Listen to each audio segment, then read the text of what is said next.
بسم الله والصلاة والسلام على رسول الله صلى الله عليه وسلم. iminkan waxaanu ka hadli doonaa dalagga loo yaqaano koostada.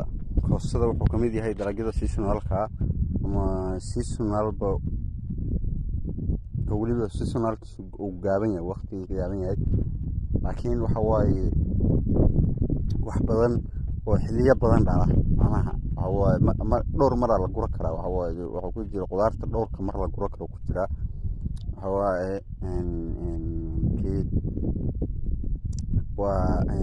wuxuuna ka mid yahay khudradda cagaaran oo sheeg aadka u muhiimka u ah bini'aadamka, muhiimka oo nafaqaadka badan u leh. marka sidaa u jeediin waxay u baxdaa sida tan. waxaa kaloo lagu beeri karaa noocyada kala duwan ee waraabyada. waraab kasta ama nooc kasta oo lagu beeri karaa. marka inta ahayn sprinkling aan dhahay central pivot inta kan waa lagu beeri karaa. marka central pivotkaas waxa waaye caleemaheedan iyo wax dib u geysanaa maadaama uu splashing sameynaya. splashing waxa waaye in dhulka iyo biyuhu inta ku dhacan ay soo faniiniyaan carro ay cayaanta korto. marka waxa waaye problem u keenaysa maadaama wax la cunaa ay caleemaysa yihiin. marka waxaad ka fahmi kartaa hadda geedahan waxa waaye cudurrada badanaa ku dhaca. waxaa cunta baasha loo yaqaano cayaanka ugu adag ee cunaa waa cayaanka noocan. cayaankaa weeye cawooye si aad oo caleemaha uga haleeya. marka waana cayaan aad u dhiba. cayaankaasaa ugu dhib badan. waa kaasaa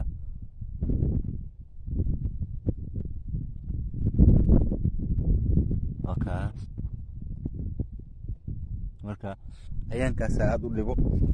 marka waxa waaye markii aad inay dib u soo baxdo waxaa samaynaysaa laamahaad ka tifaysaa. laamahan oo bahasha halaysaa ka tifaysaa, waa la buufinaa automatically jiridkii si fiican sidiisu soo fufaa. mar dambe uu soo dhalana. marka sida meeshaas oo kale hadda lagu sameeyey waxa waaye laamiyaa laga tifay, jiriddiyaa la dhaafay. jiridda markii la dhaafo kabacdi dibay usoo fufaysaa. marka waxa waaye waraabay u baahan tahay, waa qudrad oo waa biyey u baahan tahay. marka waxa waaye sidan falaadka hadda loo waraabiyaa. sidoo kale waxaa lagu beeri karaa varowga meesha oo qarkaa lagu beeri karaa. automatically waa soo dhalanaysaa, waa shaqaynaysaa. marka faa'iidooyinka uu jirka bini'aadamka u leeyahay waxaa ka mid a in uu u leeyahay uu u fiican yahay qofku markay calooshu istaagto kale uu u fiican yahay. koostada aad bay ugu fiican tahay. waxay kaloo leedahay vitamin C-ga wuxuu ku yahay very high.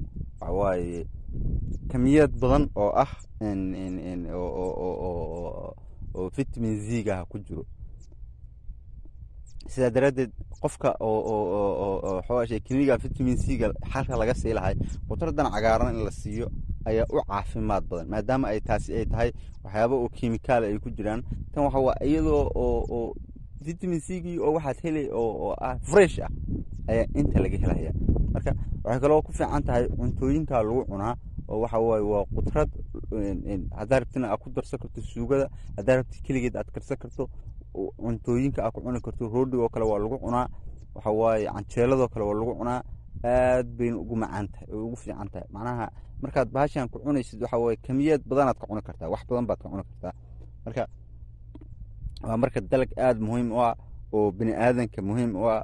waxa waaye oo waana inta badan waa la beeraa, laakiin daryeelkeeda aan badnayn. oo hadda cawskan baa isaga dhex yaalla. cawskaas markuu ku dhex yaalla marka caafimaad ahaan uma fiicna, because bahalada iyo waxyaabaha dhan ugu soo dugaalahaya.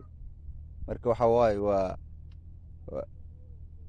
waa bahalkan waxa waaye aad u fiican yahay. waa dalag fiican weeye oo nadiifa.